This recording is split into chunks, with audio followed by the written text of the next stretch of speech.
이 잠언서에서 이야기하는 이 말씀처럼 올 한 해 복을 부르는 말들을 하는 여러분들이 될 수 있길 축원드립니다. 말을 하는데 복을 부르는 말을 하는 경우가 있고 상처 주고 아프게 하는 그런 말을 하는 경우가 있습니다. 2014년도에 가나안의 축복은 여러분들의 말을 통해서 시작할 수 있기를 축원드립니다. 오늘 김장로님 기도하시는데 제 마음이 얼마나 뜨거워지는지 우리 장로님 기도하는 내용처럼 2014년도에는 복을 누리면서 성도들의 가정에 참 하는 일들이 풍성하고 넉넉히 되기를 간절히 소망합니다. 그런 것처럼 그런 것들은 바로 말로 시작된다는 거죠. 이 오늘 본문 내용이 저는 잠언서를 볼 때마다 그래 참 여기 너무 행복해요. 경우에 합당한 말은 아로새긴 은쟁반의 금사과 같다. 사과를 참 옛날 사람들도 좋아했나 봐요. 근데 금사과라는 얘기죠. 참 표현이 참 멋있는데 추수하는 날에 얼음 냉수 같다. 그 뜨거운 날 추수를 하면서 참 힘들고 피곤한데 누군가가 얼음 냉수 한 잔 갖다 주면서 마시라고 하면 얼마나 행복하겠어요. 그러니까 그 마음, 어떤 말을 하느냐에 따라서 그 말이 얼음 냉수와 같습니다 라고 표현을 하죠. 우리 오늘 9절부터 15절까지 같이 한번 읽어보시면서 이 말씀을 읽어보시면서 2014년도에는 이런 말을 하는 자가 되게 하소서 라는 그런 고백을 한번 해보도록 하고 같이 한번 읽어보겠습니다. 너는 이웃과 다투거든 변론만 하지 하고 남의 부인한 일을 누설하지 말라. 듣는 자가 너를 꾸짖을 터이요 또 내게 대한 악평이 내게서 떠나지 아니할까 두려우니라. 경우에 합당한 말은 아로새긴 은진말의 금사관이라. 슬기로운 자의 책망은 청종하는 뒤에 금고리와 정금장식이니라. 충성된 사자는 그를 보낸 이에게 마치 추수하는 날에 얼음 냉수 같아서 능히 그 주인의 마음을 시원하게 하느니라. 성불한다고 거짓 자랑하는 자는 비오는 구름과 바람 같으니라. 오래 참으면 단원도 설득할 수 있나니 부드러운 혀는 뼈를 꺾느니라. 아멘. 예. 2014년도는 지금 고백한 말씀처럼 복을 부르는 말을 하는 여러분들이 될 수 있길 축원드립니다. 토요일날 저녁에 하는 그 드라마 왕관의 식구들이요. 네, 거기에 보면 할머니가 고저 이 정도는 6.25 때 난리는 난리도 아니구만 이런 말을 자꾸 합니다. 예, 늘 쓰는 말이에요. 그러니까 물론 그 드라마 속에 나오는 한 주인공이 늘 조금 어려운 일만 생기면 고저 6.25 때 난리는 난리도 아니구만 이러면서 이렇게 그 이북 사투리를 쓰면서 6.25 때 당했던 그 고통을 기억하고 그런 난리는 난리도 아니다 라고 하면서 지금의 난리, 힘들고 어려운 것을 표현하는 그런 고백인데 참 그 말을 많이 합니다. 굉장히 그런 표현, 그러니까 아들이 좀 섭섭하고 며느리가 서운하고 이러면은 그것도 좀 어려운 그 집안에 문제가 생기면은 그런 표현을 자주 합니다. 2014년도에 제가 두 번째 주에 이 말씀을 선택한 이유는 2014년도에는 우리 성도님들의 삶에 그런 힘들고 어려운 과정들을 표현하는 그런 말이 아니라 정말 복된 말, 행복한 말. 남편이 아내에게 여보 힘들지? 라고 한마디 하면 얼마나 좋아요. 또 아내가 남편에게 여보 당신 때문에 우리 가정이 이렇게 살 수 있어요 라는 말들을 서로 할 수 있다면 참 즐거운데 참 이상하게 그런 마음은 있는데 말이 잘 안 돼요. 그치요 신집사님? 표현이 잘 안 돼요. 그게 우리의 안타까운 현실이라는 겁니다. 하나님은 우리에게 말을 하면서 이 말을 하나님이 듣고 계셔요. 그리고 그 하나님께서 그 말에 대해서 책임을 지게 하시고 그 말이 이 땅에 성취되는 걸 하나님은 기대하고 계신다는 거죠. 그냥 우리가 하는 말들을 보면 가만히 한번 일주일은 되돌아보세요. 어떤 말을 가장 많이 하셨어요? 제가 예전에 우리 아이들 예슬이하고 예진이가 휘인이라고 뭐 이렇게 요만할 때 한번 일주일 동안 내가 무슨 말을 했나 이렇게 써놓은 게 있어요. 그랬더니 안 좋은 표현으로 예슬아! 이 말을 가장 많이 했더라고요. 예슬이가 말씀 부릴 때 그때 제가 한번 이렇게 써놨어요. 오늘 한마디로 한번 쭉 써봤어요. 그랬더니 예슬아! 이 말을 제일 많이 했어요. 좋은 말도 아니고 예슬아 좀 잘해봐라 이게 아니라 예슬아 너 그러면 예진이 아프고 멍해 이런 말을 가장 많이 했어요. 그래서 가만히 제가 그 과거를 기억하면서 2014년도에 꿈이 있는 교회 성도들의 비전이 가나안의 축복을 누리는 겁니다. 어떻게 하면 이 가나안의 축복이 시작될까? 여리고를 무너뜨려야 되고 여러 가지 과정이 있는데 가장 중요한 것은 우리의 입에 하나님이 주는 마음 때문에 입에 파수꾼이 될 수 있길 축원드립니다. 그래서 복을 부르는 말을 할 수 있길 축원드립니다. 복을 부르는 말. 그래서 잠언서 25장에 나와 있는 이 말씀이 복을 부르는 말이 될 텐데 2014년도에는 그렇게 복을 부르는 말을 하는 그래서 그 복을 부르는 말을 통해 하나님의 함께와 하나님의 축복과 하나님의 위로를 만나는 여러분들이 될 수 있길 축원드립니다. 우리의 살아가는 삶은 말 때문에 세워지기도 하고 무너지기도 합니다. 비유를 안 드려도 잘 아시지요? 내가 어떤 말을 하느냐에 따라서 일주일 동안 참 불행할 수 있고 또 어떤 말을 하면서 사느냐에 따라서 그 한 주간 동안 아니 하루 동안 참 불쾌할 수도 있어요. 혹시 제가 설교를 하면서 저는 절대로 설교를 하면서 누군가를 비유하거나 누군가를 대놓고 이런 설교는 정말 안 합니다. 설교자로서 자격이 상실되는 겁니다. 그것은 자기의 감정이 실려지기 때문에 절대로 설교자는 하나님의 말씀을 전하고자 애를 써야 되고 그래서 제가 한동안 과거에 목회를 하면서 성도들의 심리가 보여지는 그런 은사를 받았을 때 저는 너무 고통스러워서 하나님 앞에 제발 그 은사를 가져가 주시오. 제 감정이 자꾸 실리는 거예요.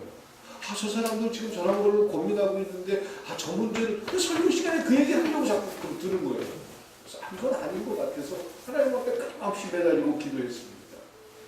예, 말이라는 혹시 제가 오늘 어떤 분에게 누구를 지칭하면서 그 사람 이번 주간에 이렇게 열심히 안 하면 안 됩니다. 이렇게 비유로 이야기하거나 잘못된 말을 듣고 그 사람이 상처를 받으면 그 사람은 한 주간 동안 얼마나 고통스러운지 몰라요. 실은 우리 젊은 분들이 제가 토요일마다 교육을 하면서 제자 훈련을 시켰습니다. 제자 훈련을 하는 그 과정 속에서 상처를 받는 분들도 참 많았었어요. 그래서 너무 목사님의 말이 직선적이어서 상처를 받고 어떤 친구들은 전화를 해요. 며칠 지나고 나서 목사님 그 말 때문에 내가 얼마나 힘든지 아세요? 그러면서 뭐 전화를 하고 따지는 그런 경우들도 과거에 있었는데 예, 말이라는 것은 이렇게 우리가 살아가는 삶에서 정말 필요한 것이지만 얼마나 그 말 때문에 얼마나 많은 일들이 생겨지는지 모릅니다.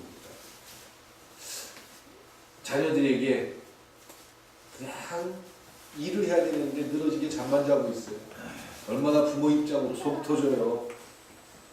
가가지고 아유 그러면서 그냥 감정적인 말을 다 하고 싶은데 그 감정적인 말을 하면 참 속은 시원하지만 서로가 상처가 돼서 많이 힘들어하는 서로 힘들어하는 그런 경우들이 있다라는 겁니다. 그리스도인답게 말하는 말은 무엇일까?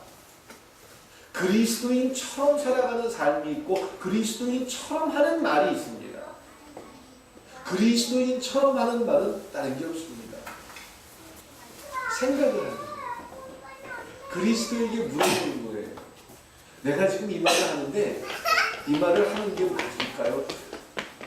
맞지 않을까요? 그냥 내 감정대로 내 기분대로 그냥 툭 튀어나오는 게 아니라 한번 물어보는 거예요. 한번 생각하는 거예요. 그리스도라면 뭐랍니까? 그리스도께서 기뻐하는 것은 무엇일까? 이것을 생각하면 그리스도인처럼 이야기할 수 있는 겁니다. 그래서 5가지를 오늘 제시해 드립니다. 9절 말씀을 같이 한번 다시 읽어봅니다. 시작. 너는 이웃과 다투거든 변론만 하고 남의 은밀한 일은 누설하지 말라. 그리스도가 주는 기준이 무엇인가? 오늘 5가지를 제시해 드립니다. 그리스도가 주는 그 기준은 성경 말씀에 기초해가지고 5가지를 제가 말씀드리는 겁니다. 첫 번째로 비밀을 지켜주는 여러분의 말이 될 수 있길 축원드립니다. 9절에서 이야기합니다. 너는 이웃과 다투거든 변론만 하고 남의 은밀한 일은 누설하지 말라. 이웃과 논쟁이 생기거나 어떤 말을 하게 되는 경우에 주제에 대해서 변론만 하지 은밀한 일들, 누가 어떻고 누구는 어떻고 이런 말들을 이야기하지 말라. 이게 비밀을 누설하지 않는 것이 복을 부르는 말이 됩니다 라고 이야기합니다. 남의 은밀한 일을 누설하게 되면 어떻게 됩니까? 듣는 자가 우리를 꾸짖게 되고 나에 대한 악평이 내게서 떠나지 아니할까 두렵다라고 이야기합니다. 비밀을 누설하면 듣는 자가 꾸짖게 됩니다. 두 번째로 우리가 참 나쁜 사람이다 라는 안 좋은 평가를 듣게 된다라는 겁니다. 그래서 우리가 복된 자로 살아가기 원한다면 누군가가 나에게 비밀스러운 일을 이야기하고 비밀을 알게 된다면 어떤 사람의 상처를 가지고 있고 어떤 사람의 과거를 알고 있다면 그런 것들을 말하지 않는 한 해가 될 수 있기를 축원드립니다. 사람은 누구나 다 실수도 할 수 있고 또 상처를 가지고 있을 수도 있고 또 안 좋은 것들을 삶에서 가지고 있을 수도 있습니다. 그거를 누설함으로 그 일들 때문에 오해가 생기고 상처가 될 수가 있습니다. 부부간에도 그럴 수 있고 또 형제간에도 그럴 수가 있습니다.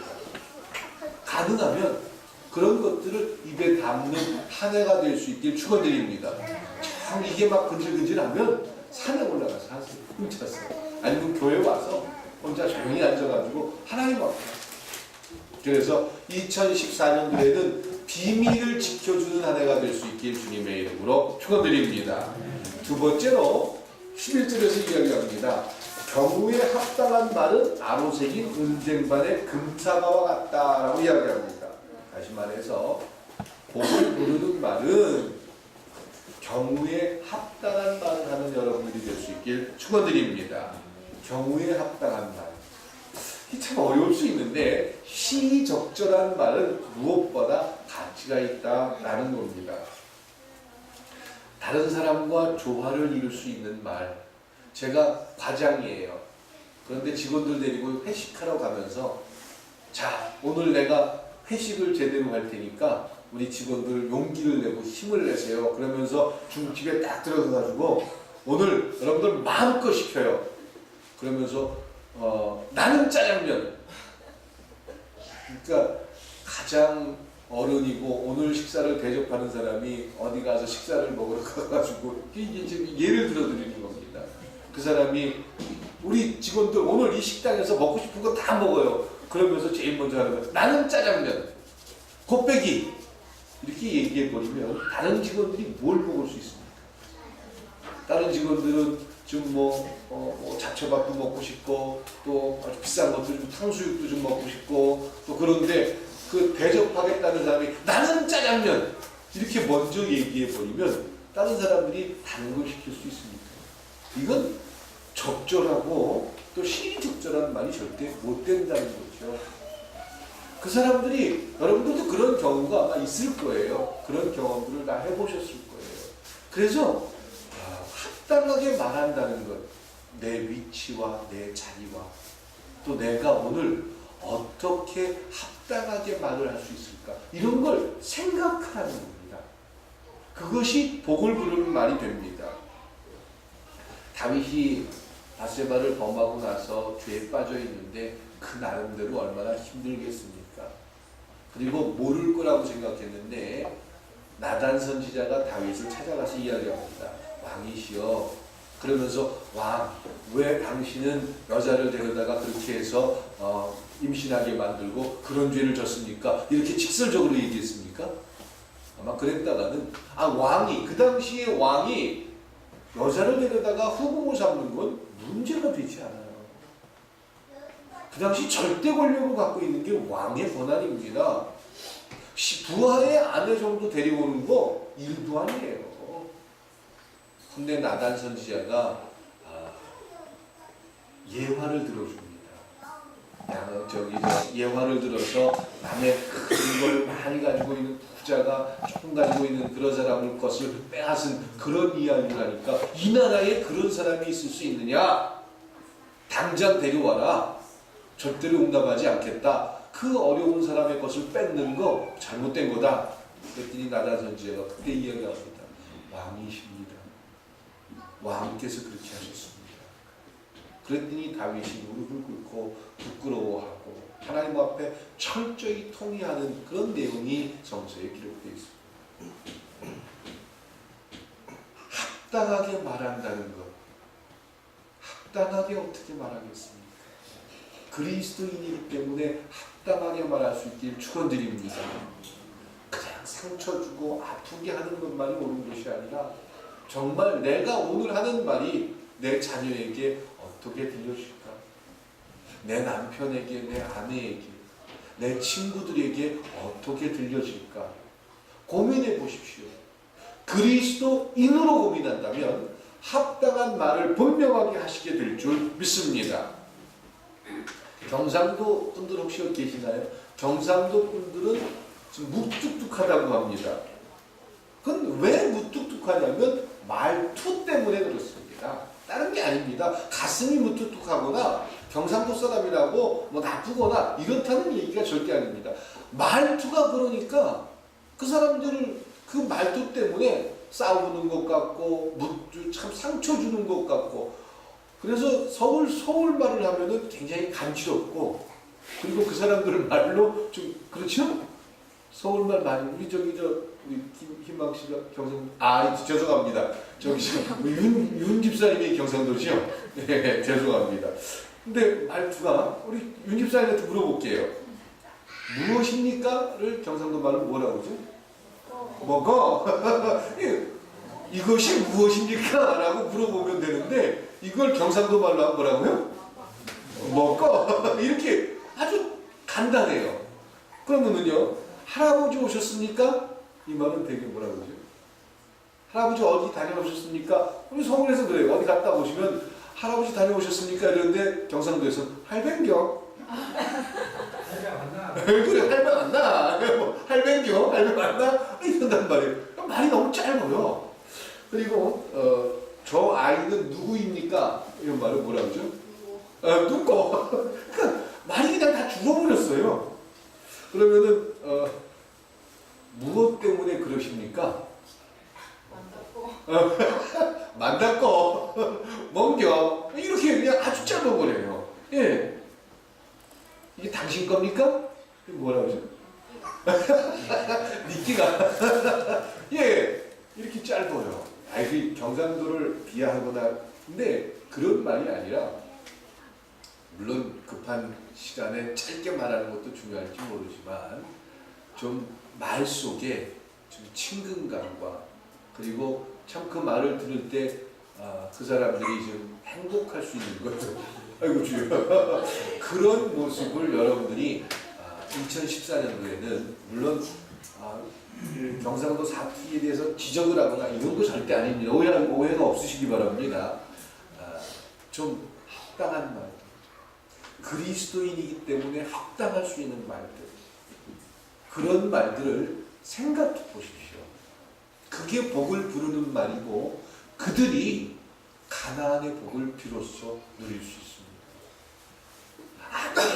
하나님이 복을 줘가지고 우리가 원하는 게 지금 부자가 되는 거 아니에요. 부자가 되고 또 많은 걸 얻게 되고 이런 건 뭐예요? 여전히 우리의 말 속에서 상처 주고 합당하지 않은 말을 자꾸 한다면 아무리 부자라도 복을 누리겠습니까? 늘 기억 속에서 그 드라마에 나오는 그 할머니처럼 아이고 6.25 때 난리는 난리도 아니라 이런 말들을 그냥 늘 입에 달고 살게 되는 거예요. 그런 말을 늘 입에 달고 살면은 아무리 좋고 즐거운 일이 있어도 즐겁다라고 느끼지 못하는 거죠. 가나안 땅에 들어가서 그 복과 굉장히 많은 것들, 문화와 여러 가지를 누리는데 늘 말은 아이고 그때가 좋았는데 그때 좋아 이런 말을 해버리면 복을 줘도 복을 누리겠습니까? 못 누리겠습니까? 누릴 수가 없다는 거죠. 그래서 합당한 말을 할 수 있길 주님의 이름으로 축원드립니다. 세 번째로 12절 말씀을 같이 한번 읽어봅니다. 슬기로운 자의 책망은 시작. 슬기로운 자의 책망은 청정하는 귀의 금고리와 정금 장식이니라. 책망해야 될 때, 또 누군가를 꾸짖을 때 슬기롭게 책망해라 라는 겁니다. 슬기로운 책망도 중요하지만 그 책망을 청종하는 귀를 가지고 있는 것도 복을 받은 자입니다. 되게 누군가가 나에게 지적을 하고 당신 그거 잘못했잖아 라고 이야기를 하면은 그걸 듣고 그래요 참 그럴 수 있네요 라고 받아들이는 사람이 많지 않습니다. 거의 없습니다. 핑계를 대고 싶고 또 내 치부가 드러나는 것 같고 그래서 특히 부부간에 그러죠. 부부간에 뭔가 한마디 지적을 하고 니네 집에서는 이랬니? 이 가장 싸움이에요. 그쵸? 그쵸 신집사님? 네. 안 싸워서 잘 모르죠 신집사님은? 니네 집에서는 이랬니? 이 말이 가장 상처가 되는 말인데 이게 문화의 충격일 수 있겠구나. 물론 지적하는 것도 문제지만 지적을 했을 때 들을 수 있는 귀 이게 다를 수 있겠구나. 틀린 건 아니지만 다를 수 있겠구나. 이렇게 받아들일 때 그들은 행복하고 그리스도인의 복을 비로소 누릴 수가 있습니다. 그리스도인의 복, 딴 게 아니에요. 나중에 구원받고 천국 가는 거 그것만이 그리스도인의 복이 아니에요. 우리가 살아가는 이 삶에서 그리스도인이 누리는 가나안의 복이 있어요. 왜냐하면 여기서도 이야기한 것처럼 청종하는 그런 귀를 가지고 있는 사람은 어떤 사람이냐면 금고리와 정금 장식과 같다. 목걸이를 금으로 만들고 치장을 하면 참 이쁘잖아요. 그런 것처럼 누군가가 나를 책망할 때 그래 그럴 수 있겠구나. 저 사람이 볼 때 내가 좀 오바를 할 수 있겠구나. 이건 내가 잘못된 것일 수 있겠구나. 이걸 받아들이면 그 관계가 어떻게 되죠? 싸움이라는 거죠. 그리스도가 그 가정의 주인이면 날마다 싸우겠습니까? 싸우지 않겠습니까? 싸우지 않죠. 왜? 주님이 보고 계시니까. 주님이 내 마음속에서 이야기하시고 주인 되주시니까. 그러면 부딪힐 일이 별로 없잖아요. 어떤 경우에 부딪히지 않느냐면 청종하는 귀를 가지고 있는 사람들이 많으면 들으니까 그래 그럴 수 있겠다. 내가 이거 잘못한 걸 수 있겠구나 라고 받아들일 수가 있다. 물론 또 책망을 할 때 좀 슬기롭게 하는 게 그리스도인의 모습입니다. 들을 그 사람이 이해할 수 있어요. 그냥 지금 막 감정이 생겨가지고 머리 끝까지 화가 있는데 거기다 대고 또 지적을 해요. 당신 집에서 어릴 때부터 그렇게 자라가지고 그런 거야. 그럼 어떻게 되겠어요? 폭발을 해버리지. 슬기롭게 책망하는 것도 중요하고 또 그 책망을 듣는 것도 복된 자가 누리는 복의 한 부분인 줄 믿습니다. 이게 가나안의 축복이에요. 아무리 부자가 되고 아무리 많은 걸 내가 원하는 걸 누리고 소유한다고 해서 행복하겠습니까? 또 TV에 보니까 로또에 맞은 부인이 남편을 내쫓고 자기 혼자 살면서 그러면서 그 남편이 그냥 어렵게 사는 그런 어떤 내용을 다큐멘터리를 보면서 무언가를 얻었다고 내가 원하는 걸 이룬다고 무조건 행복한 건 아닐 겁니다. 지금 있는 가족들이 여기서 한 10억씩만 얻는다면 얼마나 좋겠어요. 그렇죠? 10억 정도? 좀 모자라나요? 한 20억 그럼. 그렇게 해서 갑자기 그런 것들이 생긴다면 얼마나 좋겠어요. 근데 그것이 생겼을 때 지금 있는 가족들과 행복하게 그것을 쓰겠어요? 아니면 그 가족과 헤어져서 나 혼자 누리면서 쓰고 싶었어요? 대답을 하지 마세요. 그런데 그 행복을 누린다는 건 그 돈을 가지고 쓰고 이렇게 해서 행복을 누리는 건 결코 아닐 겁니다. 아무리 지금보다 나아진 환경이 되더라도 우리 마음속에서 끊임없이 책망하고 원망하고 미워하고 이런 모습들이 생겨진다면 그것은 끊임없는 불편함이 됩니다. 가나안의 축복은 서로가 즐겁고 행복한 것입니다. 그 즐겁고 행복한 것은 우리의 말을 통해서 지적하고 그걸 들을 때, 또 지적받을 때 내 마음 상태, 정말 경우에 맞지 않는 말을 듣게 돼요. 싸우고 싶어요. 근데 자라온 환경이 다르다 보니까 이럴 수도 있겠구나 라고 슬기롭고 또한 지혜롭게 청종하는 귀를 가질 수 있다면 다툼은 없다는 거죠. 누군가를 내가 원하는 틀로 자꾸 가져오려고 하니까 다툼이 생깁니다. 그 틀을 누구에게 맞출 수 있게 축원드립니다. 누구요? 우리가 살아가는 삶에서 틀이 필요합니다. 우리의 기준이 필요합니다. 그 기준이 누구가 되어야 될까요? 예, 그리스도가 되어야 될 줄 믿습니다.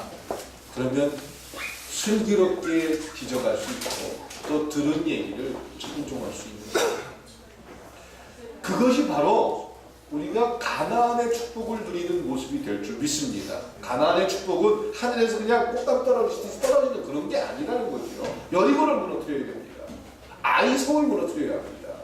또 저 산지에 사는 아낙 자손을 무너뜨리는 것이 가나안의 축복을 누리는 과정입니다. 가나안의 축복은 존재합니다. 실존합니다. 단순히 예수 믿고 구원받아 천국 가십시오라고 허황된 것만을 이야기하는 것이 아니라 우리가 살아가는 삶에서 하나님이 살아계심으로 나타나는 복을 누리는 여러분들이 될 수 있기를 축원드립니다. 그것이 우리의 뭐부터 시작한다? 말에서 시작한다는 것입니다. 네 번째로 거짓 자랑하지 않는 여러분들이 될 수 있기를 축원드립니다. 주님이 우리의 입을 지켜주지 못하니까 자꾸 거짓말을 하고 거짓 자랑을 한다는 겁니다. 내가 너한테 나중에 뭐 줄게, 내가 사줄게, 뭐 해줄게. 그럼 하십시오. 여러분들이 한 말은 하나님이 듣고 주님께서 증거하십니다. 아유, 지금 형편이 어려우니까 어려워도 하십시오. 여러분들이 한 말들을 지키십시오. 거짓 자랑하지 마십시오. 예, 왜 예수님이 바리새인들을 싫어했습니까? 끊임없이 부딪혔고 다퉜습니다. 그들이 의롭게 살려는, 하나님 앞에 올바로 살려고 하는 그런 태도를 싫어한 것이 아니라 자기들의 의를 다른 사람들과 비교해서 헌금 좀 많이 내고 또 기도 많이 하고 이런 거를 자랑하려고 하는 그 태도를 싫어했던 겁니다. 그들이 의롭게 하나님 앞에 부끄럽지 않게 살려고 그 자세만을 가지고 있다면 절대로 예수님은 바리새인들과 싸울 일이 없었고 부딪힐 일이 없었습니다. 근데 그들과 부딪힌 이유는 딱 하나입니다. 그런 자기의 행위를 가지고 끊임없이 자랑하는 태도를 싫어했던 것입니다. 사람들이 모이면 시간 가는 줄 모르고 이야기하는 게 있습니다. 두 가지가 있습니다. 남 흉보는 거하고 그 다음에 나 자랑하는 거. 자식 자랑, 옷 자랑, 또 그걸 은근히 과시하기 위해서 사람들 앞에 자랑하고 싶어하는 그런 모습이 사람들에게 끊임없이 내면 속에 있습니다. 처음에는 자기 자랑을 하다가 자기 자랑할 본전이 다 떨어지면 그때는 누굴 흉봅니다. 누구는 뭐 어쩌고저쩌고 흉을 봅니다. 그럼 흉을 보면 어떻게 되죠? 반대급부적으로 자기가 올라가는 것처럼 느껴진다라는 것이지요. 이게 일반적인 모임과 일반적인 관계에서 나타나는 모습입니다. 이런 내 모습을 주의하고 이런 말들을 하려고 할 때, 하고 싶을 때, 하게 될 때 주님 앞에 보여주십시오. 주님의 결정을 존중하십시오. 나를 자랑해서 어떤 것들이 나타나겠습니까? 여러분들이 누군가와 만나서 이야기하는데 자기 자랑해. 우리 자식은 공부도 잘하고 저라고 그래요. 근데 내 자식도 잘하면 다행이지만 내 자식 못하고 있는데 그런 얘기 들으면 기분이 어떨까요? 내 기분이 만족스럽군요. 왜 그런 걸 배려하지 않느냐라는 겁니다. 그래서 얻어지는 게 뭐예요? 그 사람이 그렇게 자랑하는 사람 앞에 쩔쩔 놀면서 부러워하고, 그리고는 그 사람이 그 사람 자랑하는 사람의 종이라도 될 수 있습니까? 아니요. 관계는 끊임없이 깨지거든요. 그런데 그것을 모르고 그것이 마치 내가 예수 믿고 교회 열심히 다니고 기도 많이 해가지고 내가 이렇게 부자가 돼가지고 간증이라고 얘기를 해요. 그럼 그렇게 부자가 돼가지고 하나님이 맡겨준 일들을 어떻게 감당했는데요? 그런 내용은 쏙 빠져 있어요.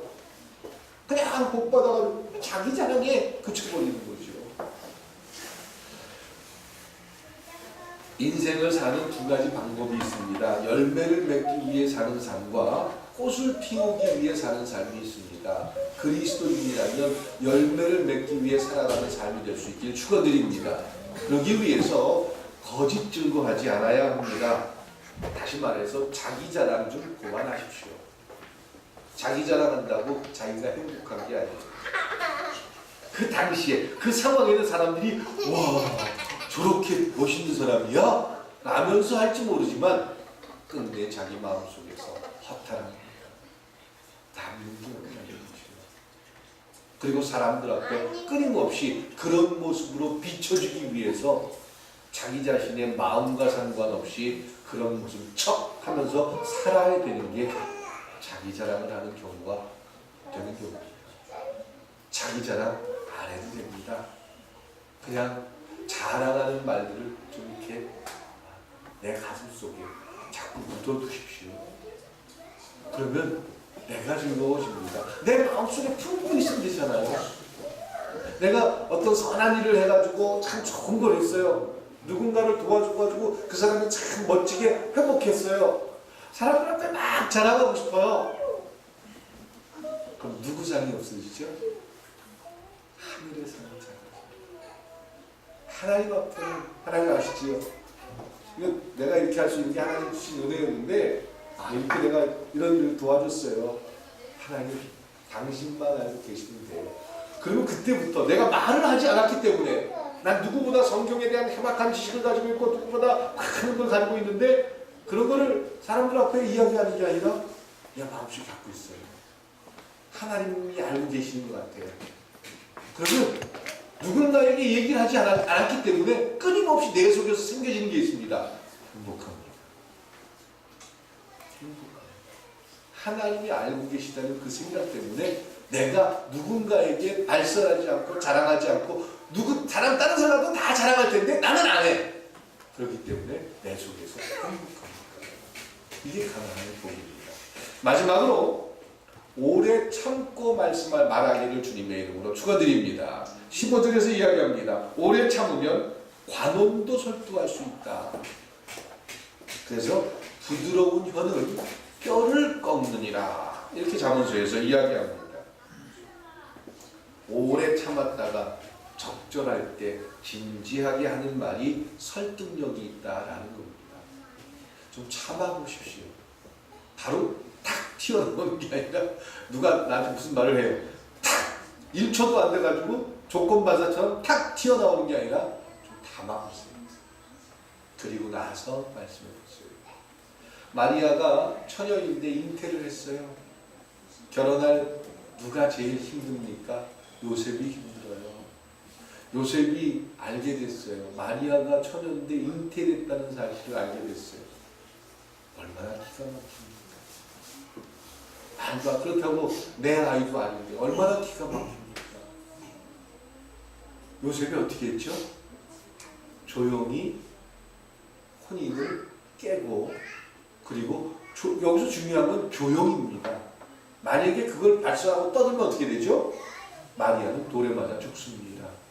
그 당시 법에. 그런데 최대한의 예우를 가지고 있던 게 요셉이었습니다. 왜 그렇게 예우를 갖춰줬습니까? 그 마음속에 오래 참는 것이 있었기 때문입니다. 참을 수 있었기 때문에 어떻게 하다 그렇게 됐을까? 나하고 결혼하기로 약속하고 무슨 일이 있었을까? 아마 이걸 참지 못하고 그날로 뛰어가서 싸웠다면 마리아는 죽었을 것이고 예수님은 이 땅에 오지 못했을 것입니다. 그런데 요셉은 참았습니다. 오래 참았습니다. 그리고 오래 참았기 때문에 요셉이 결정한 것은 조용히 마리아와 끝내려고 했던 것입니다. 참지 않고는 그런 결론을 내릴 수가 없는 겁니다. 그러니까 우리도 어떤 일을 결정할 때 급하게 결정하는 경우도 있지만 오래 참고 그 결정이 어떻게 될까? 이게 과연 옳을까? 이런 과정을 거치게 된다면 정말 현명한 결정을 할 수 있는 그런 모습을 보는 경우가 많습니다. 요셉이 오래 참았기 때문에 그런 결정을 했고 결정을 한 다음에 하나님은 요셉에게 나타나셨습니다. 중요합니다. 가나안의 복이라는 것은요, 그냥 우리가 똑같이 살아가는데 하늘에서 금덩어리가 막 떨어지는 그런 복이 아니에요. 과거에 교회를 열심히 다니면서 교회 생활 열심히 하면 봉사 많이 하고 기도 많이 하고 성경 많이 보고 헌금 많이 내면 하늘에서 금덩어리가 뚝뚝 떨어지는 이것이 가나안의 복이고 그리스도인들의 복이야. 이런 상상을 우리는 하면서 살았습니다. 그게 교회였습니다. 그래서 내가 어떤 행동을 하기보다 그저 예배만 안 빠지면 11조만 안 빠지고 드리면 기도만 많이 하면 하나님은 내가 뭘 해도 날 지켜줄 거야. 이런 생각을 했습니다. 이건 가나안의 복이 아닙니다. 하나님 나라의 백성이기 때문에 하나님 나라의 백성으로 살아갈 때 비로소 복을 누리게 될 줄 믿습니다. 그 복을 누리는 사람들이 하나님 앞에 나와서 자기의 신앙의 고백을 하는 것이 예배고 기도고 헌신이고 헌금일 줄 믿습니다. 그것 때문에 상처받을 일도 없는 거죠. 내 기쁨을 가지고 나와서 드리는 건데 중요한 것은 과정입니다. 요셉이 오래 참을 때 마리아를 조용히 정리하려고 했고 조용히 정리하겠다라고 결정을 했을 때 누가 나타나죠? 천사가 나타납니다. 그리고는 꿈에서 요셉에게 이야기합니다. 두려워하지 말고 그 여인을 데려와라. 그 여인이 잉태된 것은 성령 하나님께서 잉태시킨 것이다. 그리고 그가 아들을 낳을 것인데 이름을 뭐라고 해라? 예수라. 오래 참았을 때 요셉에게 이런 가나안의 복이 누려졌다라는 겁니다. 2014년도에 여러분들의 삶에서 여러분들의 말을 통해서 복을 부르는 삶을 살 수 있길 축원드립니다. 5가지 제시한 것처럼 마지막에 오래 참고 말하는 제일 첫 번째 뭐지요? 비밀을 지켜줄 수 있길 축원드립니다. 두 번째는 합당하게 말하길 축원드립니다. 세 번째는 슬기롭게 책망하시길 바랍니다. 네 번째는 거짓 자랑하지 마십시오. 다섯 번째는 오래 참고 말하는 모습. 이것을 통해서 가나안의 복을 누리는 여러분이 되길 주님의 이름으로 축원드립니다. 기도드리시겠습니다. 사랑과 은혜의 하나님, 2014년 두 번째 주입니다. 저희가 가나안 땅에 들어와서 이제 가나안의 복을 누리게 될 때 가나안의 진정한 복이 무엇인지 발견하고 하나님이 살아계심과 하나님이 함께 하심과 하나님이 축복하심과 하나님이 인도하심과 하나님이 지켜주시는 놀라운 복을 누리게 하여 주시옵소서. 그리스도인의 모습을 통해서 이 역사가 시작되게 하여 주시옵소서. 예수님의 이름으로 기도드렸습니다. 찬송가 350장 찬양 드리시면서 준비하신 예물을 하나님 앞에 드립니다.